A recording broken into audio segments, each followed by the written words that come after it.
Hello, everyone. Welcome to the third episode of the miniseries Behind the Illusion, where I'll be interviewing magicians from all over the world, including today's guest, who you may have seen on social media or at one of his in-person shows, and you'll be able to catch him at the Edinburgh Fringe. Ladies and gentlemen, Mario the Maker Magician. How you doing, Mario? I'm doing good. I love your background. It looks awesome. Thank you. I believe this is a new one from the last couple episodes. The last couple episodes has been a little bit different. Um, but Nice. yeah, it's great to have you on the show. It's great to have you on the Yeah, I show. feel honored. It's great that you thought of me. This is exciting. Dude, I've been following you on Instagram for like the past 2 years. I've just been Wow. following along. Like I saw a lot of a lot of the new robots you have, a lot of the Yeah, new yeah, creations you've yeah. been working on. Yeah, we've Uh, been building some new stuff. Yeah. yeah, and so I'm gonna get into the questions now. So I hope you've been studying. Yes, yes, yes. So the first question is, how did you get started in magic, and how old were you? Oh yeah. These are great questions. I was like 22. So believe it or not, I didn't get into magic when I was a child. I accidentally walked into a magic shop, believe it or not. Yeah, Accidentally. accidentally. I thought it was an antique shop. I love antiques. I love treasure hunting. Hey, I that's think that's me. kind of, yeah, I think that's kind of like the spirit of a lot of magicians. I think we love trinkets and like things that we can open as secret thing, right? I have one item. I have it in storage now, but Yeah. I don't know why. It piqued my interest. It is a monkey fan. It is an antique monkey fan, Ah. and I have that sitting in storage. And it's one of those oddities where somebody'd walk into your house and they'd be like, "Oh, it's tacky," but it's like I love it. Yeah, I yeah. love it. No, it's cool because like you probably had an instinct, like this is weird, this is something's calming to it, and you might end up using it in your show or like, you know what I mean? That's how it works, you know? I've yet to find a use for a monkey fan in my show, but if I find one, at least I have a monkey fan on hand. Um, the second question is what are some of your favorite routines that you've performed? And I know this is a good question for you specifically because your routines are just off the charts crazy all the time. Yeah, yeah. I guess like, you know, there's different routines that I love for different reasons, you know? So like um I think the real exciting one that I have right now is I have a routine called the opener where I have all these banners that unfurl at the audience's command. So I'll shout to the kids and family like scream abracadabra and then there'll be like a banner that drops that says Mario world's greatest magician. I have flags that appear on the sides of my suitcase. What's real exciting about that routine is that it's an homage to like a lot of my heroes, like slapstick heroes, like George Carl, the great Valentine. Yeah. Um, uh, but what's really fun about it is that everything falls apart, you know? So like just when all the banners appear, and I take my bow, like one of the banners slants, and I fix it, and then another one falls. And what's really fun about it is that I added this 18-foot spring snake to Oh the yeah. whole mix that goes across the whole stage. And it's been really fun. Like depending the audience, like I'll aim that giant snake into the audience sometimes or like really close. And it's a really fun, you know, that's what's beautiful about starting something is that you add to it, right? As you perform, you see the holes and you see the pockets of where you can fit one more thing, and that's kind of a testament to that routine. And Yeah. then my other big heartfelt routine is I have a little robot lamp, that I built. It's like a little Pixar kind of lamp, and Yeah. and it has a tomato can as the lamp shade, like a little Campbell soup can, and it's robotic and it's really fun. Like it's the part of the show where I tell a story, like the things that I love, like my passions, like my love for like Jean-Michel Basquiat and Alexander Calder, and Andy Warhol and the visuals that they created for the world. Like and I get to incorporate all that while I build this robot, and then the robot comes to life And and yeah. you're a very creative spirit too. There's not anything that you wouldn't be able to find a use for, I have no doubt. Um, Yeah. the the opening act of, all the banners falling down and everything. What I love so much about that is that magicians standardly we get volunteers to join in and participate in the show so they're a part of it. You get them into a part of the show at the very beginning. At the very Yeah. beginning, so you get them That's true. straight into the show. That's interesting. That's a very good observation. I never thought of it like that. Thank It's you. true. And I think the reason that is and I'm glad you mentioned that, is because most of my life, like most of my audience, the language that I've learned to speak, that I've mastered to speak is like kids and family, So Yeah. the one thing everyone can agree on, no matter where on the planet you are, is like you have to hold young kids' attention, when they're Yes, sitting in a theater and there's very nothing there much. but just the stage.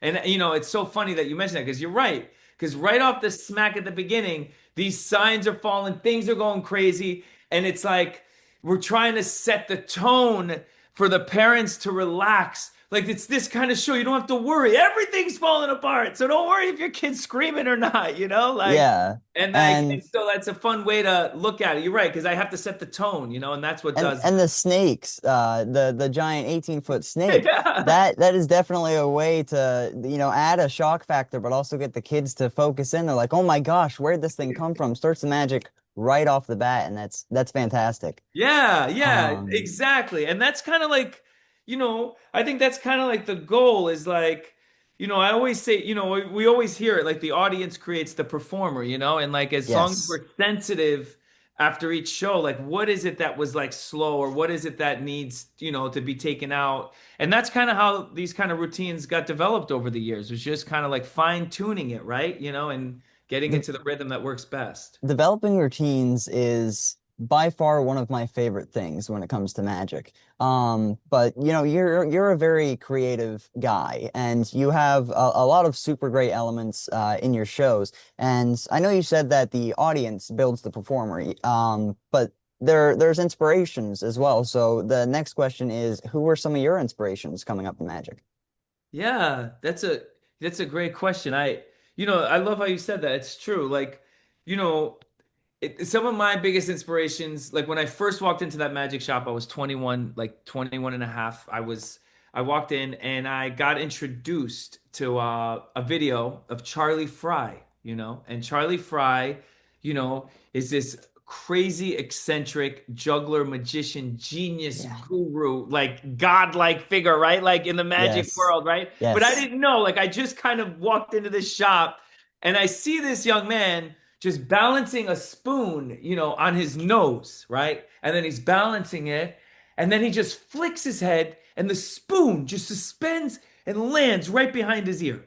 And I'm like, I've been using a spoon my whole life. Like, I've never knew that this is even possible. Like, this guy spent, I don't know how long, like years to learn how to like do this thing that we use all the time, right? This everyday object, Everyday do objects. something like completely extraordinary, like miraculous, right? And I think moments like that, like, is what kind of started the bug for me in magic. Like, it took me down that rabbit hole. And, so Charlie Fry, early on, like I mentioned already, George Carl, like when I saw the Carson clip online of George Carl just Yes. adjusting a microphone stand on Johnny Carson, like the one show that's like the whole world's watching, and he's just sitting there adjusting a microphone and making everybody laugh for like 6.5 minutes. Like, I It's don't think we understand the beauty and the genius and the obsession and the insanity that goes into laboring like into this like these moments, right? These live moments that we the all get to experience. And that kind of started the bug for me. Like, I love the idea of somebody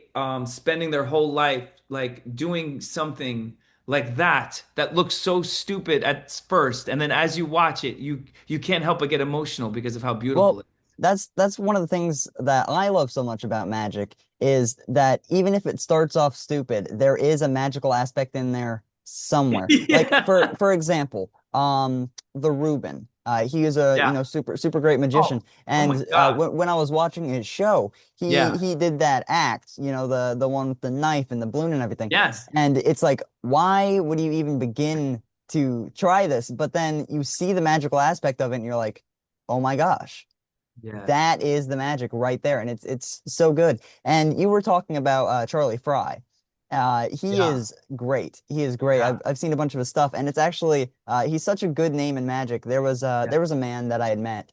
It was 2024 Society of American Magicians conference, Yeah. and there was a guy, he watched some of the kids doing magic, And one of the kids, he was doing kind of like a Charlie Fry kind of thing. So the saying that he had, I don't know if he's coined this yet, but he definitely should. He said he is the side of fries. So he's not Charlie Fry himself, but he's the side. He's the side of fries. And it was pretty That's funny. great. That's But really, really great. with Well, with when you reach that level, you can't help but like, inspire people, right? it's Like like it's a beautiful thing. the big names, Yeah. Houdini, Yeah. even moderner like magicians like Penn and Teller, Shin 100%. Lim, Eric Chen. 100%. Yeah. There's all sorts of different areas for you to get inspirations. And like also, it started with Charlie Fry, George Carl, and then, I got my first book and someone gifted it to me. And it was David Blaine. It was like a biography book that he wrote like right in the early 2000s. And it was right after his street special. And it was like everything that I think is cool. Like I was like, holy cannoli, like all wrapped with a bow. And then he's from New York too. Like, that's where I'm from. Like there was just this pull. And I went to see him. My girlfriend at the time was my wife now, like Katie, she took me we went to New York City and I saw David Blaine suspended on some type of weird spherical contraption that he's hanging. And it was That's something for like a corporate thing, like that's Target. David Blaine. Oh my God. And like my jaw just dropped, like looking up. And it was so wild to me, like that someone can take this art form and bring it to a place where like the whole world can see it, right? Like publicly like that. But anyway, long story short, now that we're talking about this, years later, uh, I get a phone call, from David Blaine to do a magic show, like to As help me. as you do, Yeah, yeah. just a And call like from it, David because I Blaine. live in New York and it was like, just, long story short, he's a hero of mine. And the reason why I bring this up is because I had really lucky. Talk about heroes like Ossie Wind, who like introduced me to David years ago and like and it was just wild because we got to work together for this little season, right? Like me and David. And like we did a little thing and like he helped me and I and then like and then That's a I dream. Katie shows the photo, you know, of all these years earlier. Well, there I am, really young, and he shows the photo of me looking up, and then seeing David, like, hanging from this thing, and just had no idea that all these years later, that like I would get to show him the picture, like, dude, like, David you inspire me, you David know? Blaine is an inspiration to, obviously not only you, but to me and a bunch of other Yeah, magicians as well. yeah, And he has like this style towards him. And you said that you had gotten a book, like his biography. yeah, Going back a little bit, you were talking about Charlie Fry and how he was doing a trick with everyday objects. yeah. One of the first books that I ever received in magic was a book by George Schindler, and it's Magic with Everyday Objects. Nice. That is one of my favorite books. There's so many Yeah. things in there where it's like it's simple items, but these illusions and these effects that you're showing people, they're never going to be able to understand them to their entirety. And it's so strange because it's such a simple idea when you know the secret behind it. But from an outsider perspective, it's how is this happening? I'm staring at his hands the whole time. It's true. Um, and It's so true. David Blaine, he does these big illusions like you were just talking about, hanging from some spherical thing. And, these are really dangerous acts. A lot of the times, he's done his water escapes. Yeah, There's a lot of yeah, people who dress up with fire. I actually met one, well, I saw a show. It was a group of performers called the Illusionists. yeah, yeah, yeah, yeah. And there's a man named Daredevil. I was about 8 or 9 years old, and I got to go with a group of mine, my SAM chapter, and we went over to see a show at the King Center in Orlando, Florida. And so we were watching the show, and Daredevil comes out on stage, and I immediately saw, like, I was like, he's gonna do something crazy. I could tell just by the look of him, he was gonna do something insane. And I was right. He put a scorpion in his mouth Oh and my had a God. lady hit him a few times over the face with the Crazy. scorpion in his mouth. And I'm thinking the whole time, it's going to sting him. We're going to have to see this guy get wheeled out of here on a gurney. And, so he does the trick just fine. Everything works out perfectly. I think he predicted a card or something. But the most memorable aspect is that he put a scorpion in his mouth. Oh my But God. he has the lady hold her hand out in front of his mouth and he lets the scorpion crawl out onto her hand. She freaks out. I'm freaking out in my chair. And I was thinking, he put a scorpion in his mouth. this is going to be the biggest pinnacle crazy thing he's going to do in the show. It wasn't.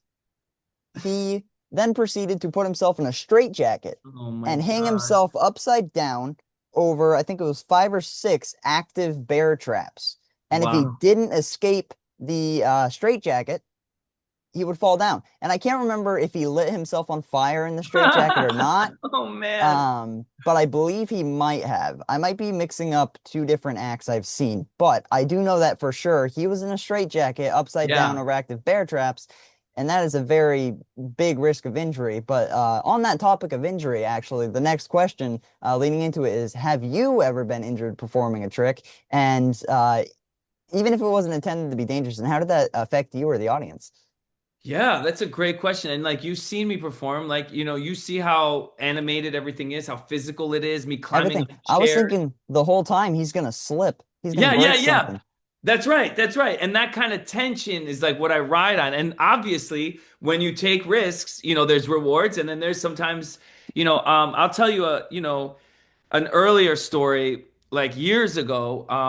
I did a private event for a family that owns a very famous tomato sauce company. Okay, we'll just say that. Okay, and like, and oh my gosh, this was so wild. So like, they are performing. This is years ago. This is like, This is gonna be a really great long time story, ago. guys. I'm Great in a story. living room, like on some type of like skyscraper, building in Manhattan,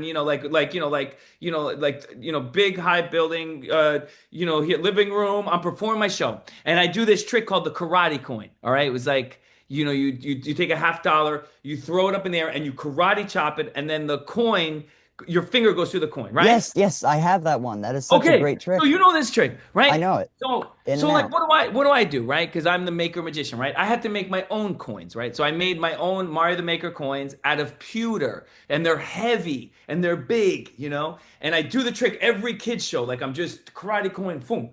And here I am, like every other show. I Every other throw it one. up in the air. Go to karate chop it. It bangs onto my knuckle, flies forward into the kids, Oh hits this gosh. one kid in the forehead. Honest to God, it was like a movie.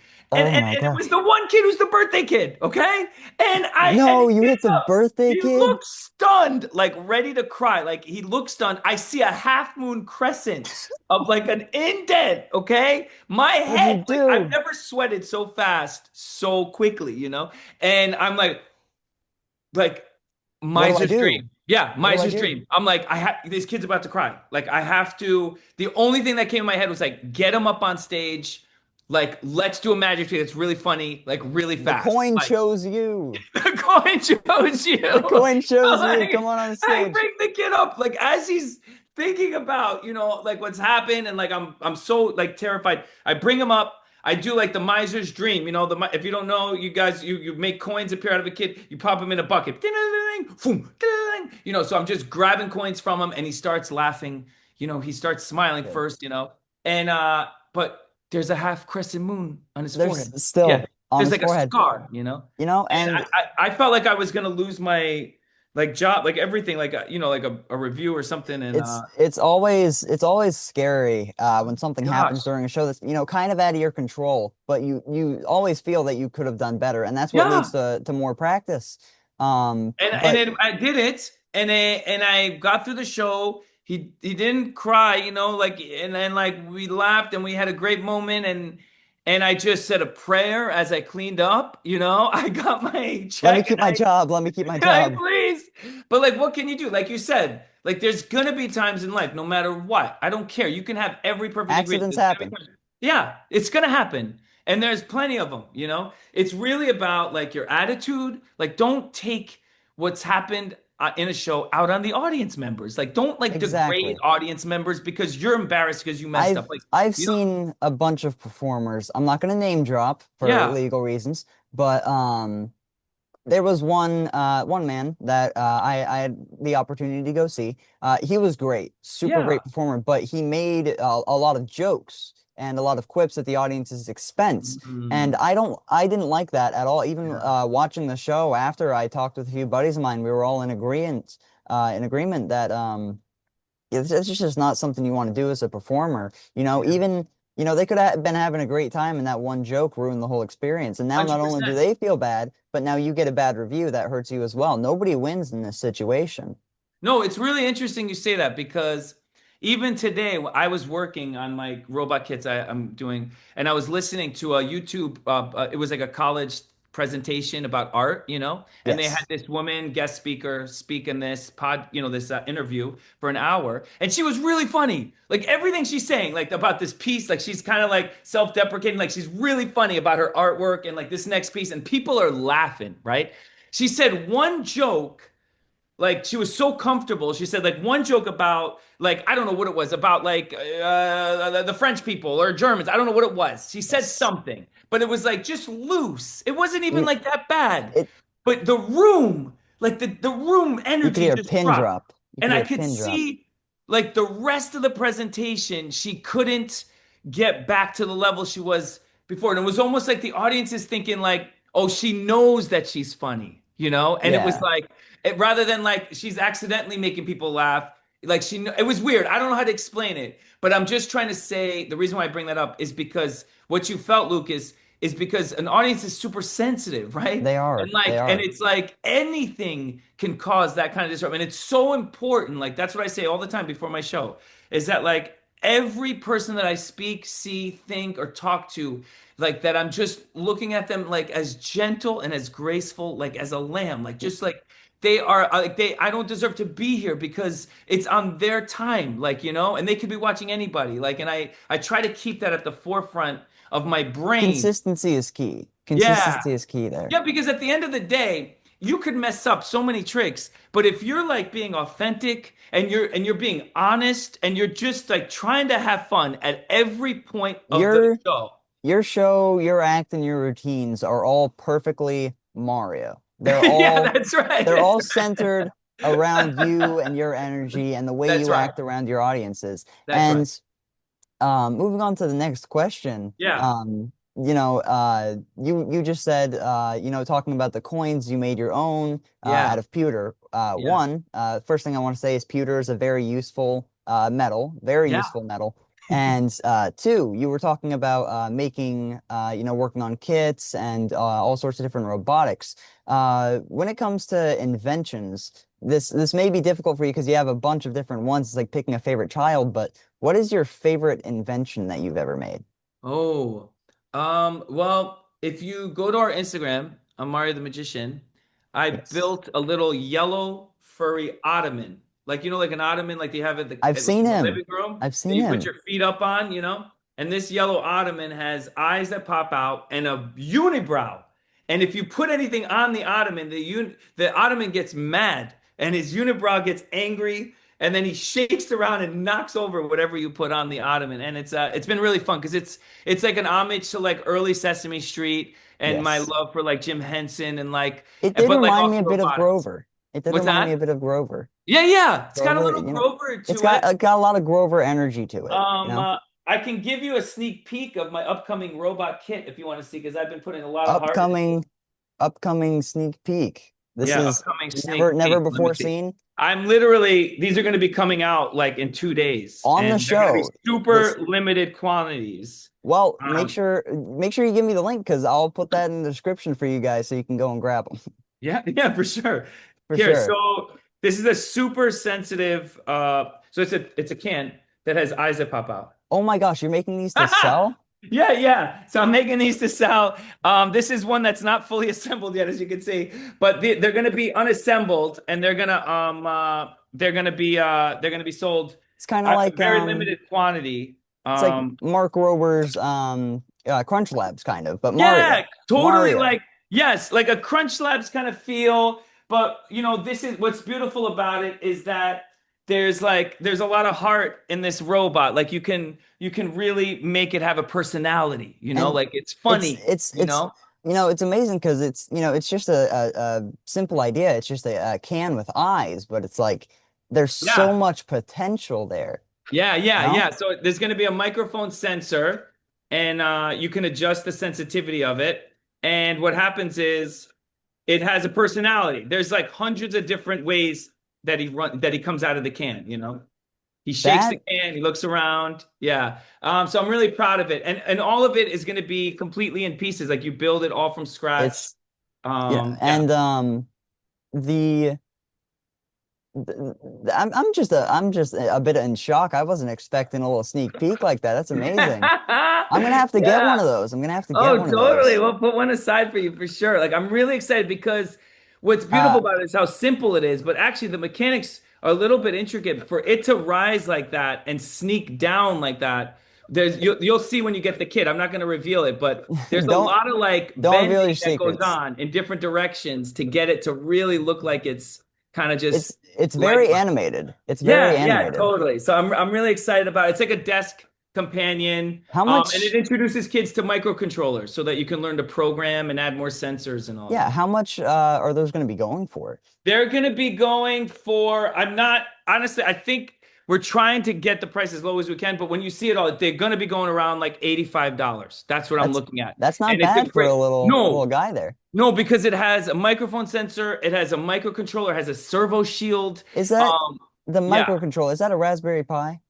No, no, this is Arduino based. Arduino. Yeah, so it's a little Arduino Nano. It's got a shield. It's got two servo motors too, a bunch of custom 3D printed parts, and some hardware to to screw everything together. Comes with a little screwdriver. Got like a battery connector. What's really fun is that I've been spending months. How do I build a robot that packs flat, but like a kid can use a screwdriver and like plug everything It and build works. something that comes to life, you know? Yeah, and there's, all sorts of great elements about that. And thank you so much for the sneak peek. That, Yeah. I'm very, very impressed with the amount of effort you put into everything you do. Thanks. Even yeah, I imagine even the small little guy. I've seen the big ones you do, but that's Yeah. roughly the same thing, and you've just found the way to compact it so small. Yeah, that's the Yeah, it's joy. very It's like, difficult. and what's cool about this kit, it's not just eyes popping out, like they look left and right, you know, Yeah, and they hide and they're like animated. yes. And what's awesome is that when you build it, you completely understand how they turn left and right and how it's all controlled by the motor because everything is So going to be installed you're paying yourself. $85 not only for a robot, but you're paying $85 for the knowledge and know-how of the robotics. That's right. You can take this and put it in a cereal box. You could take this And and put put it in it a homemade like a cigar box. You can add a different microphone. You can add a motion sensor if you want. You can add make it remote control if you want. It's all, up to what you do about. What's beautiful about it is that it's open-ended. Like it comes with the microphone sensor, but you can it's ultimately always expandable. yeah, Always expandable. exactly. And that's the idea is like how do we keep the spirit of things being open source all the time and accessible to kids and to grown-ups? Like I don't like the idea of having some type of robotic thing that just ends after the project's over, I like have I've gotten a bunch of the, like, 30, 40, even up to $100 plus yeah. robotics kits, and they just didn't have everything that I needed to know. It taught me how to build that specific robot, but it didn't give me any knowledge on programming Yeah. or anything of the such. And what ended up happening with those is that they just ended up sitting in a drawer, getting broken, set aside, never working again. Yeah. And with yours, it's, somewhere's around $85 and you're getting the robot itself, but then you're also getting the know-how. If I had the ability at that time to have paid $100 to get, the robot and the know-how, I would have done that. And now you're Yeah. doing it for $15 cheaper than that. Yeah. That's amazing. No, that means a Um, lot. And that's like, and honestly, it comes from a place of like me buying so many robotic kits and like I said, everything is homemade. Like even the packaging that you receive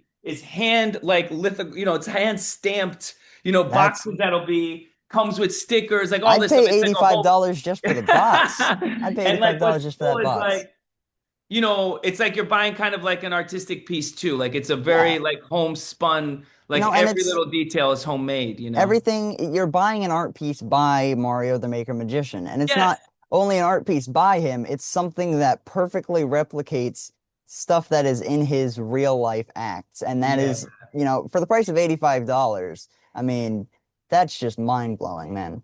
You I'm know, trying. I'm trying. We're trying to make it like as accessible to everybody and eventually like, we'll hopefully have these at our shows every show. But for right now, we have a limited batch we'll make, and we'll see how everyone loves it, and then we'll build on it. It's exciting. I mean, you know, that's what it's about. It's kind of like you when you were talking about that book, the George Schindler book. Like you found Yes. something in there, like everyday objects, like doing something extraordinary with it. Like that's the spirit of the show that I have here. Like is the same thing. Like I'm trying to use cardboard. Like I'm trying to use things that are accessible to kids, like 3D printed parts, like things that like, You can get a that 3D printer for like like what, 30, $50 on, Marketplace, eBay, stuff like that.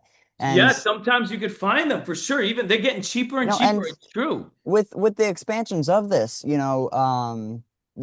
can make like different colored eyes. They can make, Yeah. they can take your unibrow idea, put that on the top of the can. Yeah, and these They are can kind of do all like what we're sorts of trying. amazing Yeah. things. No, 100%. And that's kind of like we're trying to baby step into this in a way that's we've had other robot kits that have been really great, but this one really is dear to my heart because it's all coming from me and Katie. Like we're just at home building these kits, like getting them all the parts made and by hand and just, I putting them together. I love that's one of the things I love so much about the Magic community is that there's always a market for your niche.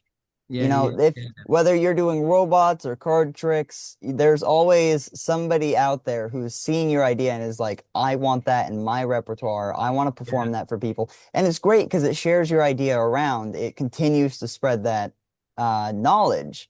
Yeah. And True. it's just great. Moving on to the next question, that's a really great conversation we just had. Yeah. But I do have to move on with the question. It's like Yeah. one of those tied areas where it's like I want to move on with the questions, but I want to talk.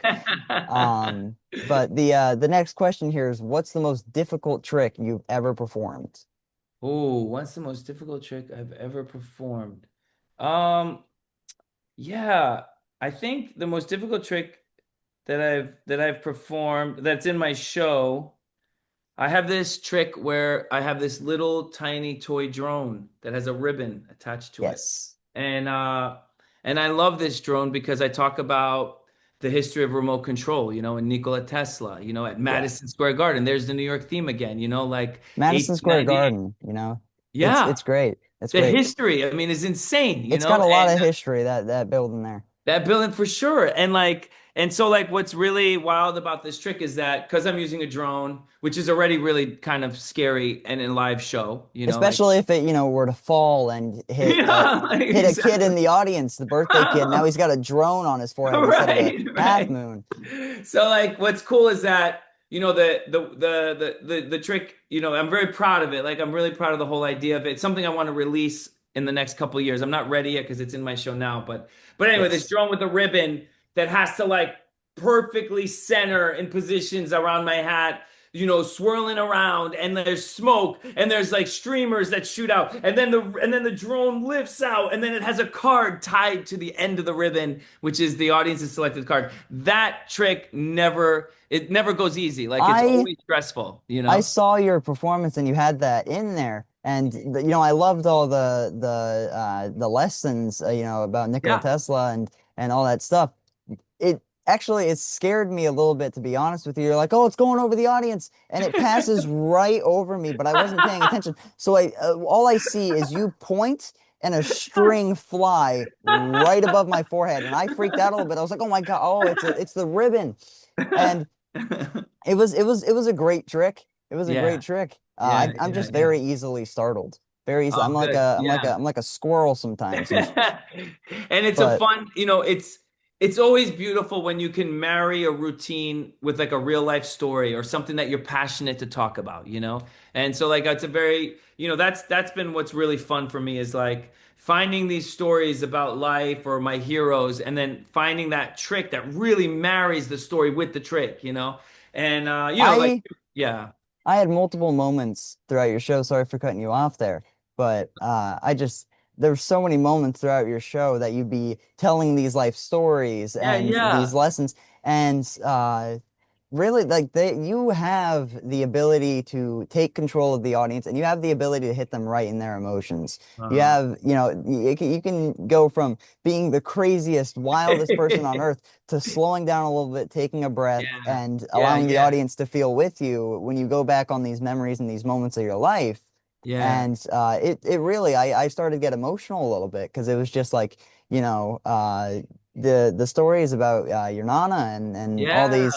all these different things. You're like, you know, she's giving you all these great things. You're seeing all these things happening in your life, and it's just such a like, oh my gosh, No, that means so much, she's just Lucas, like coming me. from you. That means so It, much. I appreciate that, and Yeah, that's like, you know, you're one of my favorite magicians, and I'm not afraid to say that. You know, I've been following you for such a long time. I love your creativity. yeah, that means a Actually, lot. I met Katie after your show. I was talking with her. If you ask her if she hasn't already told you, I was so excited to be able to meet you and meet and talk with you. Yeah. That I started to get even more emotional. I started like almost crying. I had to Oh, walk off oh, from Katie because I was like, I'm gonna start crying. And oh. Luke, the stagehand, Luke, he was sitting to the side and he's seeing all this go down. I turn over to him and he starts laughing. I'm like, shut up. But it was like seriously, man, No, that means a lot. you're That one of my means so favorites. much, Luke. And like Lucas, when I heard that you wanted to do this, it made me so happy,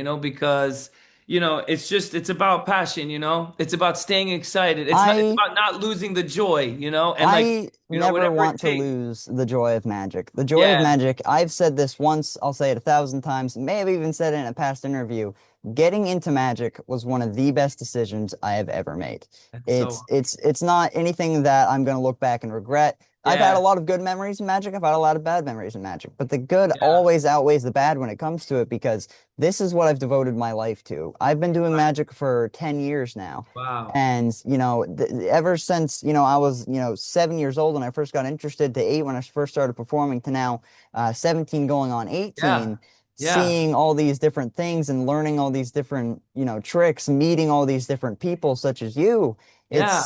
It's such an amazing thing to be like, I am growing up in a day and age where I can talk with people who, even if they're, you know, got, you know, 100,000 followers, a million Yeah. followers, 10 Yeah. million followers, I have the ability to connect with them, even though I'm such a, you know, popularity, you know, social standard lower scale than them. You know, I'm down here, they're all the way up here, but there's You're a legend, somewhere. Lucas. Get out of here. I saw you at Tana's Magic Camp, man. You're a Hey, freaking legend. I was so excited that's when the I got to name. That's the talk to you. name. Like, you're so humble. You know that? You're so humble. And it was such a joy that I got to talk with you a little bit and like all your friends and like everybody around you. Like, it meant so much, Camp So, was such a it was a mix between you know all these amazing memories and friends and yeah. tricks and everything that I learned.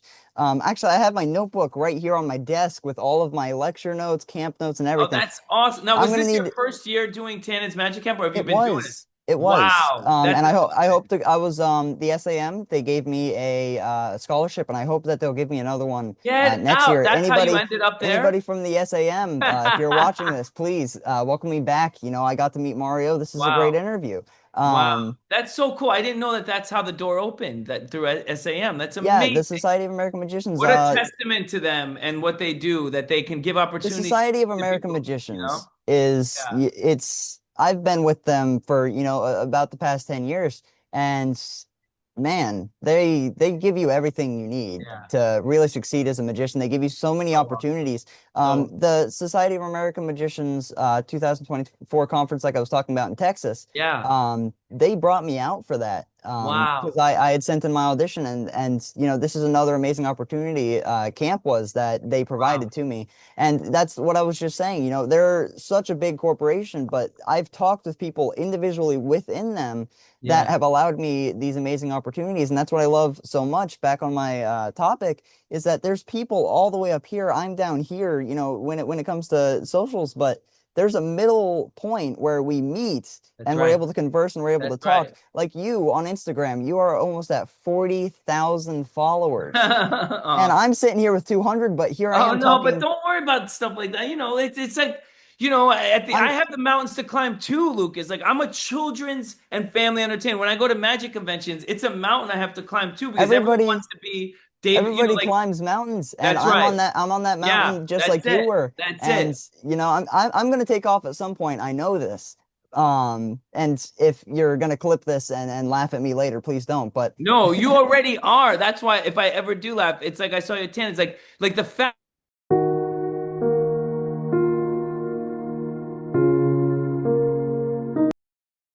I lost you. Was that me? yeah, Maybe that was me.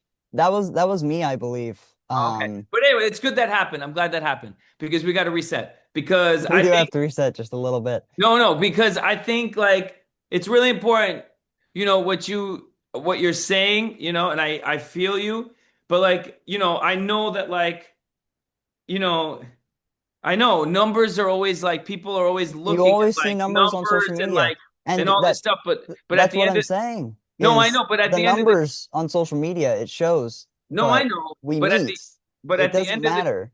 I know, but it's right. It doesn't matter. That's right. But at the end of the day, I want to say something really quick is that when I first got into magic, and I said this at Tannins too, was like there's so many people came up to me like, like it was like the idea of doing magic for It children and was It was like the whole crowd.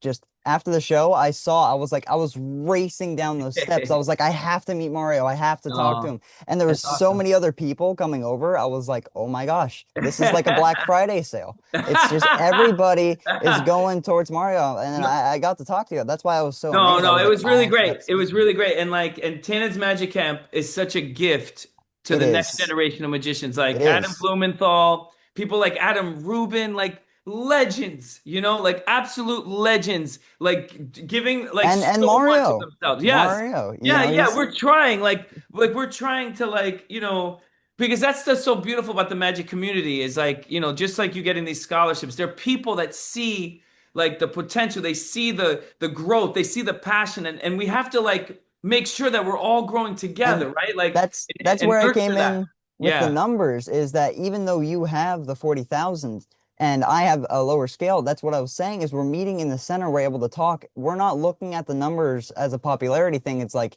yes, they see me, but they can also see you. right. And we really join together in that, and that's so great. And this is another reason I say thank you so much for coming on the Yeah. show and being a part of this interview. Oh, Um, totally, dude. Thank you. Like it's like it was so fun meeting too, and this is great. Like we need to talk more about magic. We need to talk more about life. We need to like what you're doing is so important because like you're making this content and like you're reminding people why magic is beautiful, and like why it's Magic important. is all. I don't think the beauty of magic can be truly reflected through my show or anybody's performance, but it's all of our performances together, Right. not individually, but all of our performances together that show the true power aspect and art of magic. It's Yeah. everybody sees everything we're doing. My friend Darius, he does, street performances. Yeah. You do these big stage Yeah. shows, like Yeah. Edinburgh Fringe coming up. Yeah. And, I do, local stage shows, local performances and stuff like this. But every single one of those aspects, no matter how big or small they may seem, they all reflect towards the art of magic. And it That's gets right. people interested. It gets people coming over and checking it out. And, people can see your show. They can see, all the magic that you do. But then they'll see a kid performing on the street and they're like, I saw Mario a while ago. This is what this kid's trying to do. And then they get interested in their magic as well. And it's just a seed that never stops spreading. Yeah. It's an amazing area. No, it really is. And it's beautiful. And yeah, we feel really lucky, like the magic community is a beautiful place, It is. There's always someone to run to that you can talk to and that you can jam ideas with and yeah, and it's a necessity. Like we need magic, And Like we need like it. there's so many different connection points. Like the Yeah, the SAM conference, I got to meet a lot of really amazing people that's so good. there. And then at camp, I got to meet more amazing people. Like, I was following you on Instagram, 2 years ago. I started following you when I first got my Instagram account. And, I was watching all of your videos. I was like focusing on all the things you're doing, like, oh my gosh, this guy's amazing. And then I got that connection point to actually go and meet you and talk Yeah. with you and, get this interview. And I just, if you told me 2 years ago that this was going to happen when I started seeing your videos, I was going to be like, you're out of your mind. But, now I'm able to do that. And, that's what's so great about the Magic community. There's so many Yeah. great things about the Magic community. Um, But I want to move on Yeah, to yeah, our next question yeah, is, we were talking about all these great things, somebody can see you doing your show and then see a street performer and, yeah. they can choose to be, interested in their magic, but there's always the one person in a crowd that's going to see your tricks and they're going to go, I know how he did that. I know what's going on. I saw the secret. So my question to you, Mario, is how do you deal with hecklers? Yeah, that's a good question. I mean, there's a reason why a lot of magicians hate doing magic for kids, you know. Yes. And there's not, there's a reason why, I do, people, me and you, we're in a similar boat. I do a lot of shows, children's shows, parties, and I did some library shows when I was in yeah, Maine. And I'll be honest, it is not easy. not easy. If anybody watching this thinks that kid shows are easy, I gladly invite you to join me on my next one. That's right. It is That's very right. difficult to do shows with kids because they're very unfocused, and And they're very I can't honest. say I can't. They are extremely honest. Kids have no Yeah. filter. They have There are no no filter. filters. So like if they see something like a classic palm coin or like If if they see if they something see like anything, if yeah, yeah. they could see anything going on in your hand, they're like, "That's what's going on," and you're like, "Slow down. Yeah. Yeah, yeah, yeah. It's just some soot. It's just some soot. It's not the Well, coin. The yeah, and coin's I over think here." that's why, and I think you bring up a good point. Like, I'm in a different world because kids are naturally loud. They're very honest. There's no filter, like you said. So that's why the beginning of my show, just like you said earlier, goes right to those signs falling, people screaming. There's no technically magic where like I'm making something disappear, but there's an adult that looks like a fool, like things are falling. He can't hold it together, and that's like everything that a kid doesn't see all the time. They're just constantly being told what to do. They're being constantly like reprimanded or telling them they have to finish something else. So like the idea of Yes. the adult being the fool really helps energize the show in the right direction where that And I won't get the heckler, you that's know? another area of the magic community that I love so much is that even if you're, like me, you're not very focused on certain things, there's always that one area, that one teacher, that one mentor or instructor that's going to get you focused on the lesson just because they launch into it in such a crazy way. You're like, okay, I Yeah. have to look at this now. Yeah. Whatever's going on over there doesn't matter. That's What right. is he doing? That's right. And that's a great area because in schools in America and all that, it's always this is your next lesson, this is your next lesson, this is your next lesson. Focus on this, focus on that. You Yeah. got to get that A, you got to chase that A plus, you That's got to get right. this. If you don't get the good report card, you're not good enough. But in That's Magic, right. it doesn't matter how many times you fail a coin trick, a palm, a vanish. It doesn't matter. Your mentor is going to look at that and they're going to go, now you can improve, but here's what you did great right there. They Yeah. tell you right off the bat, this is what you're doing well. But Right. Right. they very rarely have I had a mentor or have I seen anybody with a mentor where the mentor is only focusing on the bad. They're focusing on the good mostly and then the Right. bad on the lesser scale. And that's what I was saying earlier is the good always outweighs the bad no matter 100%. when. 100%. And getting these kids all excited with the signs falling, screaming and all that, That is that's a really why great intro. by It the is a really time, great intro. thanks, man. That's why by the time we get to where I'm doing the lamp and talking from my heart and all these storytelling, Nikola Tesla, it's in the middle of the show more Because than the now they're focused. yeah, now they're focused. We got all the wiggles out, we got all the crazy out. And it's good And that now you they're have it in the middle of the show too, because even if a kid gets unfocused and they start focusing on something else, you launch right back into the crazy right after. So they oh, have to fix 100%. back in. Yes, and like it's a juggling act, especially when you're doing like if you're doing a lot of private parties, you know that like every audience is Yes. very, if you're not Very contained different. within a theater, it's going to be, but that's the beauty, and I think that's what makes magic exciting as a career too, is because there's so many variables all the time, and you always have to think on your feet. It keeps you young, like it's, Yes. especially when you're working with kids, like. But yeah, I've had hecklers. I've definitely had situations. I could tell you stories, man, of like where I've had like some serious crazy stuff when I was younger. Like I had a show once where like I was in the basement of like a church or some type of community center, and I got all my stuff set up, and then all the adults left. I was the only adult with like 70 kids in this Oh basement, no. and I'm not even joking. I was really young. It was like probably third, fourth year doing this. Um, like second routine in, one kid just starts heckling. Next thing you know, they're grabbing props from my show. And I'm like, Oh oh my goodness. no. And like I spent No, the grabbing the show like, props. I spent the show kind of like, having to be teacher mode. Like Yes.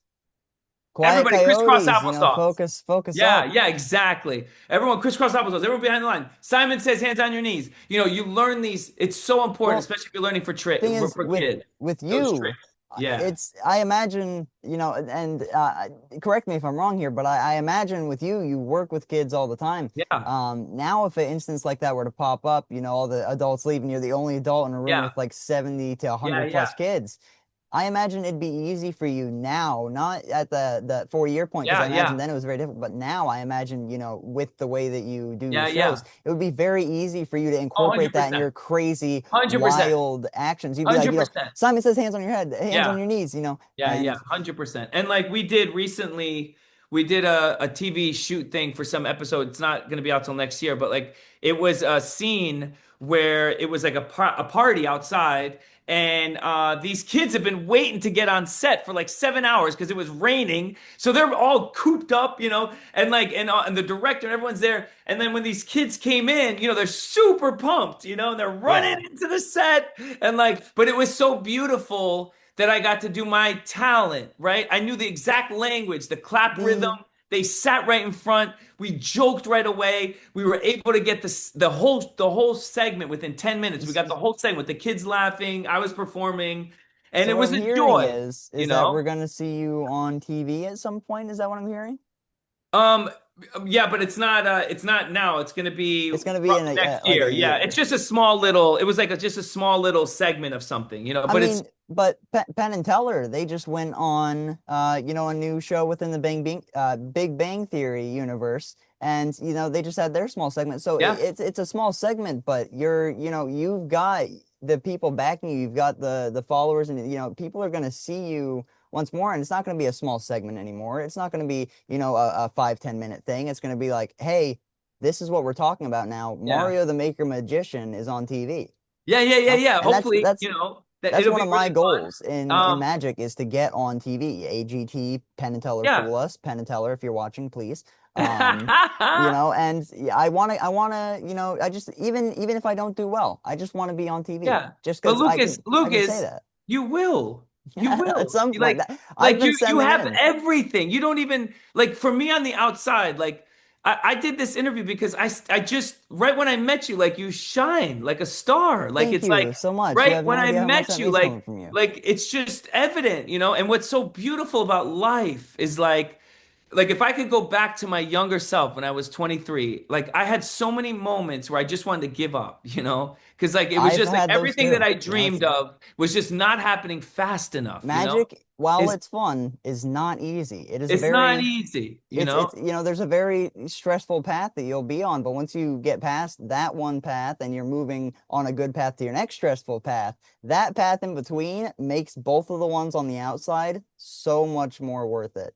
Yeah, Because you it's know true. that It's during true. that time I've put in all this work, I've put in all this effort, and again, the good outweighs the bad. You're Yeah, that's seeing right. everything that you're doing in that moment, everything that you've achieved so far, past that previous stressful moment and moving on to your next one, that next stressful moment is going to be so much easier and less stressful because you've already gone through so much Yeah. more, and it makes it so much easier to Yeah, to it's get a true. hold on. That's really well said.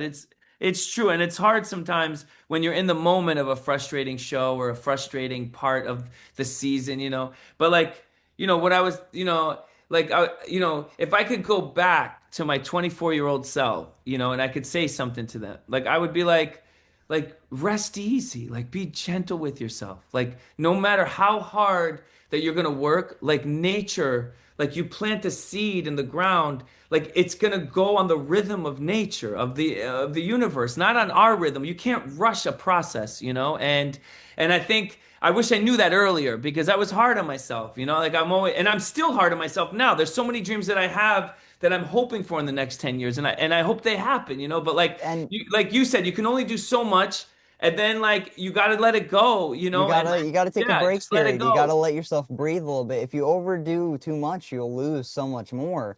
Um, 100%, 100%. And even and like this kit that I'm making, like this was supposed to come out years ago, and I couldn't figure out how to ship a coffee can because coffee cans are really hard to get empty. They're really expensive. They And are. like it took me forever to figure out like how to manage that so that I can build a kit that I can ship easily that doesn't have a bunch of metal in it. But what are you going to do? You let it go and then You take a the idea will break, come, right? and You know, then the idea will come. and you Yeah. came up with it, and now you've got Yeah. it, getting ready to come out And soon. hopefully, yeah, hopefully it'll be really fun, for And sure. and the TV experience, I can't remember. Have you been on a Got Talent show before? I haven't been on Got Talent, but I've been on You definitely should. You yeah, definitely should. That AGT, get him on. He'll the whole yeah, I've had audience. I've had some fun. We've had some really fun experiences. We were on Sesame Street for an episode. I We did were on see that. That we was were on Blue amazing. Peter, which is like the oldest running children's show in the UK, and we had a couple of segments that were really fun. And but like I said, like every time something like that happens, you always think in your mind, "This is it.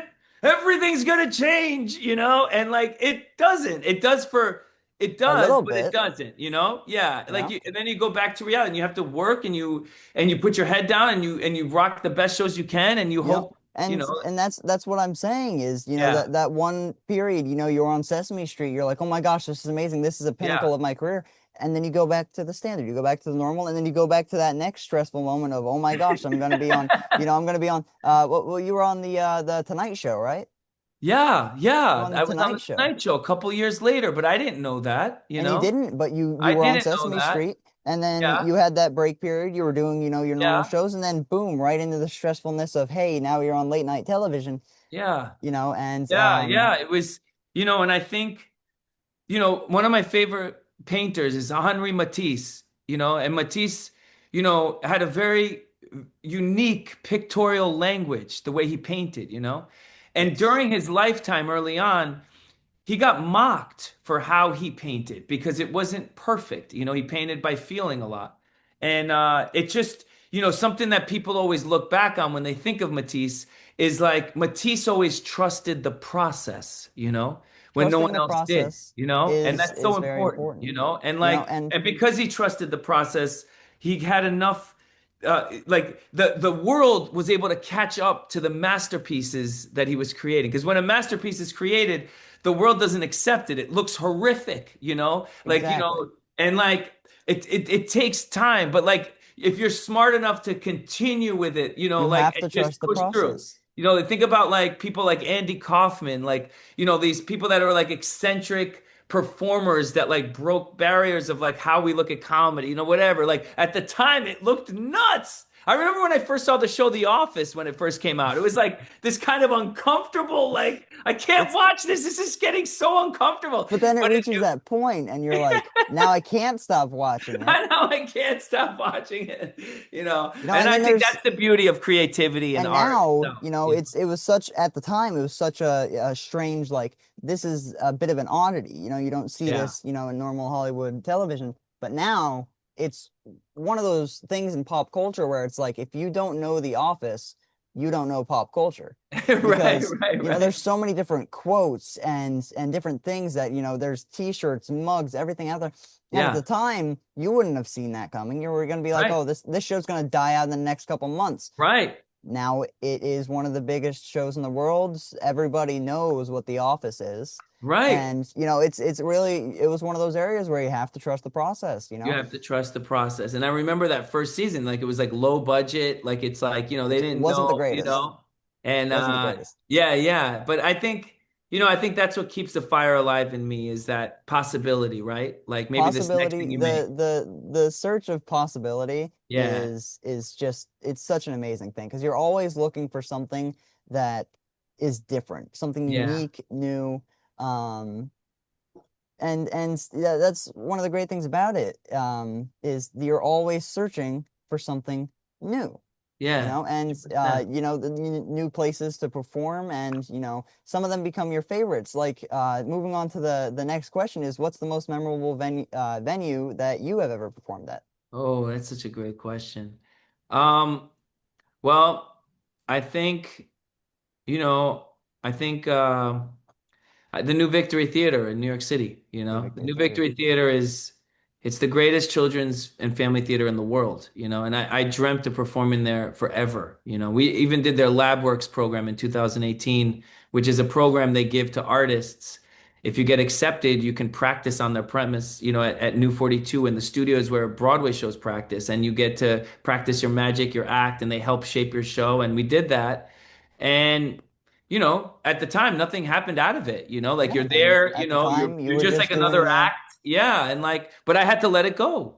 And I'm glad that you know, things didn't happen at the time back then because my show wasn't ready, you know, like, and it I needed wasn't to grow, you they know. still needed to trust the process. Yeah, that's right. That's right. And now I look back at my life and I'm like, thank God that like I didn't like if you get what you want all the time, like you're gonna be a mess, you know? Like Exactly. Because if and you like if you know it yeah. like if I was like, 10, 12 years old and I was like I want to go on America's Got Talent. I was Yeah. not ready at that time. I did not have all the knowledge I needed. I had a Yeah. good amount, Yeah. not to put younger me down, but I didn't have enough. I didn't have enough of understanding about the world. I didn't have enough of an understanding about performance and what it takes to really be, this big of a performer on stage. But now I would say that I'm kind of in that ready position, Yeah. and you're 100%. never really ready until you're ready, That's If right. I were to get accepted to go on America's Got Talent right now, I still would have basically no idea what to do, but I'd have a better idea than I would have forever ago. And You'd then figure it out. it'll be one of Yeah. those moments where I'd have to trust the process and follow along with the act. That's right. That's right. And like obviously there's people that get trapped where they trust the process and they never feel ready and then they never do anything with their life, you know? And that's not what I'm I've saying at all, right? Like we're saying, you know, you have to cast your bread along the waters, right? And I've like had a and see lot what of comes back, kids. you know? I've had a lot of kids that like I do some mentorship. I'm one of the leaders of the SAM chapter now. Yeah. I've been with the same chapter I've been with for forever. It's one in Cocoa Village at a place called Magic Dove Magic Shop, Oh, nice. and I've been with them for a very, very long time. And so I had started with them when I was around 8 or 9 years old, and I was a student. I was one of the young magicians. I was learning, and now I'm still a young magician, but now I'm in a leadership position instead of That's just being one of the awesome. ones getting taught. And I've had so many times where I'm teaching the kids, and I'll see them getting stressed out. They're getting Yeah. scared. They're getting nervous because they're not understanding this trick and they're gonna quit. But me and some of the other mentors, we continue to give them the push. We don't want them to be stuck in that area where they just stop trusting the process and they just give up on the performance entirely. We don't want them to do that. So we focus in, we get them to trust the process, to follow along, and Yeah. they end up Yeah. perfecting their tricks and their shows, and it always ends up working out great. So No, it's so beautiful that you're doing that, you know, that you went from like a student to now a teacher, you know, and seeing the struggle and helping them. Like that's the most beautiful thing, well, you know? because I have been in their shoes before. At that age, I was getting stressed Yeah, out when I wasn't getting a trick done, so I know exactly how to go about it. I'm like, that's hey, right. I when I was doing this, what was stressing me out is this. Is this what's stressing them out? Let me check. Yeah, And then it is. And then you're like, I know how to work with that. And even if it yeah, isn't, now you've learned so much more in magic that if it wasn't the issue you were dealing with then, it was an issue you were dealing with later on, or an issue you're yeah, dealing with now, and you can help them work through it. yeah, And yeah. It's true. It's a beautiful thing. And I think that's part of the secret, you know, is like if we can get an attitude of always giving, you know, and always like helping, I feel like, you know, that's a way that we start climbing up, you know, and it's just something I try to keep in mind too, like helping that each little other bit of out. extra mile, you know, that we go for, you know. So the next question, we had a really like nice moment there. That was really nice talking to you. We were like, this is, we can relate to one another. Yeah, that's right. Um, That's right. the next question is, it's actually second to last, Okay. is what is the most insane wow moment of your career? What's the one thing you got a phone call for, an email for that was like, oh my gosh, I have to do this. This is gonna be the greatest thing since sliced bread. Wow. Well, I could tell you right off the bat, we were doing off Broadway. We were at the Soho Playhouse in downtown Manhattan, and Yes. and it was my first time on off Broadway. So I was like super nervous, you know, like I'm from fellow New Yorker, like this is like a dream to bring my show there. And uh, then we get, we start finalizing the stuff for the Tonight Show, and we're Nice. like, I can't tell you how big the process was for us, like there's so many things that have to fall into place, for it to happen. And they, there was people that came, like people are coming in to see the show on off Broadway. It's like things are going well, tickets are well. Yeah. We get this phone call. They're like, yo, we're gonna you want to be on the Tonight Show? Like, like 4 days or something. And I'm like, what? Like So we had meetings. There was meetings months before too, just leading up, but they're trying to yeah, find the but pocket, then you they're know. like, hey, 4 days before you're supposed to go on, I hey, do think it you was want to go like on? that. It was something crazy where like we knew it was coming. We didn't know, You didn't know and when. but long story short, It's it like was like the the most magical day because it's like the second coming of Christ. You know it's on its way, but you don't know yeah, when. You don't know when, and you don't know when to expect it. that's right. That's right. So like And you what get a was really call. beautiful and unforgettable was that we bought tickets for a lot of the people that work at the Soho Playhouse, like our team, And we bought tickets to the Rockettes. So it was Christmas time, So Very we brought sweet. our family, our team to the Rockettes, and I left them and I walked to 30 Rock, to be on the Tonight Show, Yes. And I remember standing on the floor, the stage. There's like a little shamrock at the spot, where they do monologue and stuff, Yeah. and I was just looking Well, at the I wouldn't history, know. I've never been on the Tonight Show, but I'm gonna take your word for it. No, no, it's just it was this cool moment because it was just a cool moment that I got to represent kids' magic, like children's magic on late night. And Yeah. they allowed me to bring 14 kids on set. Like, they did everything that I needed to make what I do shine, for And kids, that's one of the great things is you gave a shout out to Luke. Yeah. After your show, it's not the Yeah. performer on stage that is the only one in charge of everything. Yes, that's It's the right. people backstage, it's the people helping Amen. out. It's I'm your glad you assistant, noticed that. it's your I'm glad you assistant noticed that. Katie, with all That's right. the remotes, buttons, That's right. switches, everything going That's on right. And she's the backstage. brain. Speaking of like these opportunities, I can't tell you how many times in my life that Katie was, like behind the scenes, like advocating and fighting for me and what we do, and like there's no way I would be here without her, and the Tonight Show was one of those things where, it was such a huge group effort for all of it to fall into place, And and it did, and it was a beautiful moment, and it was something that I'll never forget. It was surreal. It was crazy. And it's, I think anyone, we all gonna have moments like that in our life, and the magic community is so supportive and always like it lifting us up and is. helping us, It is. even with Giving us selling tickets and opportunities. stuff, all that stuff. Yeah, like it's a beautiful thing.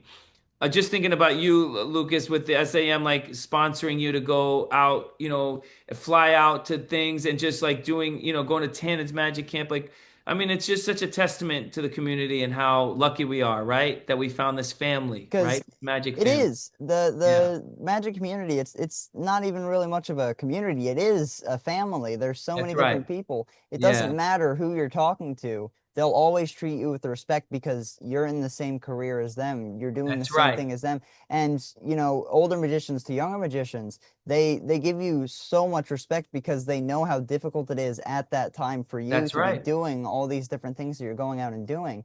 And that's you gave me so much great advice about different things, not only during Yeah, this interview but at camp. And yeah. you gave me some clown noses, which I'm gonna find a way to work into my shows at some point.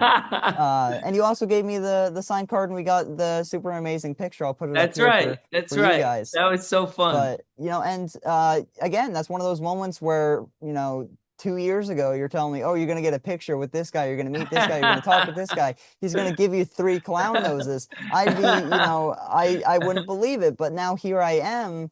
Now being given these opportunities where I was able to go and do that. It really Yeah, is a family. They're bringing you closer together and that's getting right. the friendships and these relationships that are going to help you out in not only your career but also later on in life as well. That's right. That's right. Yeah, you nailed it. You nailed it. And Thank you. I think what you're saying is so spot on. It's like there's compassion because we all know like all the steps of the ladder because we're all in the same family, and And all that stuff. Yeah. we all have all this advice and these lessons, And so that actually brings us sadly to our last question of the interview. I don't know how good I'm doing with these transitions, This but is great. the last question of this interview, Mario, is Yeah. what advice would you give to aspiring magicians? Oh man. I What know you advice? have some good advice. No, totally. And I think the one thing that over the years that I'm grateful for in my own life and what I feel like's worked and helped me is to follow your passions, you know, Follow your especially passion. if they have nothing to do with magic, you Especially know. if they have nothing to do with magic, because you'll find a way to work it in there. Don't worry about it. Yeah, and I think like what it comes down to is like no matter what happens when you're on stage, if you're talking about something you're truly excited about, where you're like buzzing about when you're talking, it doesn't matter. Like it doesn't matter. Like people are going to be forced by the magnetic force you are giving them You're to be giving on your them the side. energy and get excited. Yeah. You know, I was talking about this interview with a few of my friends that I made at camp. I was like, oh my gosh, Mario is going to be on my show. I am going to be able to talk and have a conversation, a deep conversation with this guy that I've been following for 2 years on social media. And I'm like freaking out about it. There was, I got a bunch of other people that are like, oh my gosh, this is great. And then I got other people going like, that's cool. They don't understand the level, but there is so many other people that are joining me in my Yeah. excitement. Um, Yeah. and so your advice to magicians would just follow your passions. Yeah, follow your passions, especially if it has nothing to do with magic.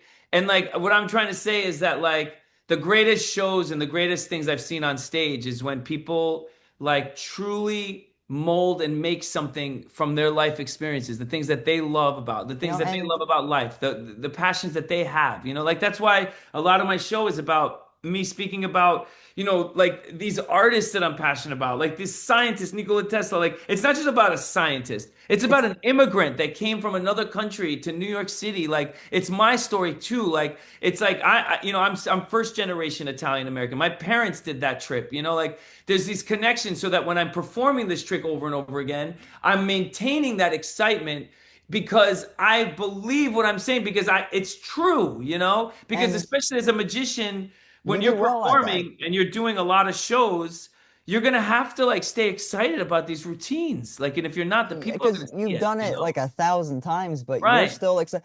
Thing is, that's one of the things that I love doing in my routines is that no matter how many times I do a trick, I don't find joy in doing the trick. I mean, Yeah. it's fun to do for sure, Yeah.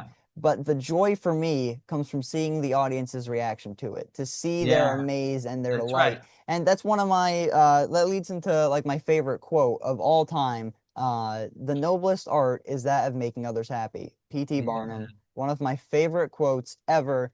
I love that. Um, I love it's that. it's such an amazing. I'm So gonna get it true. tattooed at some point. You should. I should. It's a That's great a one. great testament. That's a great mantra to keep in mind as And you grow and be, you know, as we perform and grow, you know, for and sure. as we come to a close of this interview, I feel like that's a very great thing to leave the viewers and the audience with is, no list artists that making others happy and follow your passions, whether they're in magic or not. Yeah. And I know I said that that was the last question, but I have one more question for you, and this is not a question only for me, but this is a question for everybody watching, at home and all that Yeah. is where can we see you next? Where is your next show going to be?